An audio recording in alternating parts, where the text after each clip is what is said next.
So I made a video about this before with my Just Tell Us the Thing short, but I wanted to revisit this idea because I was thinking about it a lot with the game that I'm running. So this idea of informing your players. I recently read in what is effectively the GM's guide to the Mothership RPG, which is really good. In that guide, it said, informed players make informed decisions, and informed decisions are generally better for the story. And I think that little tidbit really struck a chord with me personally. And for example, like in the game that I'm running right now, which is not Mothership related, it's a different game, it's Pathfinder. But in the game that I'm running right now for Pathfinder, there is a dungeon that has elements of time travel in it. And I want to impart that to the players that there's time shenanigans happening. But I don't want to force them. I don't want to give away how the time travel stuff is interacting. I kind of want them to figure that out, and I want them to make an educated,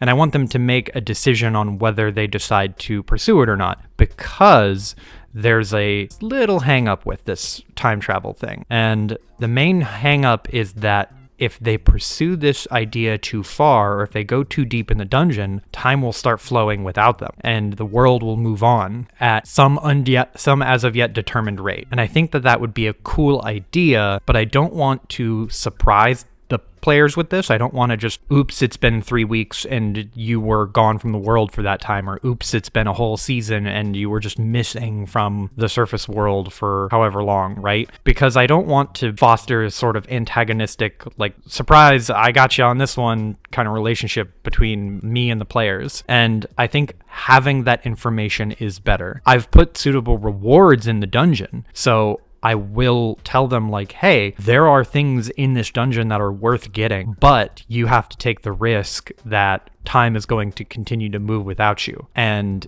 you don't know how fast it's going to go or how long it's going to take. You could have a vague idea like, oh, it could take a few days or it could take a few weeks. And I think them weighing that choice and deciding to pursue it or not is more meaningful than just having this twist and springing it on the players. Again, one, because it fosters a sort of antagonistic relationship between players and the DM, but two, because it makes their choice feel more meaningful and less made in a vacuum of, like, they're not just guessing, they're choosing something. They're knowingly like, I want to do this. I think it's worth the risk. And I think that more games should do this. I think you should have better informed players. I think telling your players what's going on so that they can make informed decisions is good. And it really does ring true from that little Mothership thing, which, again, if you don't know Mothership or haven't seen it, you should check it out. It's really good.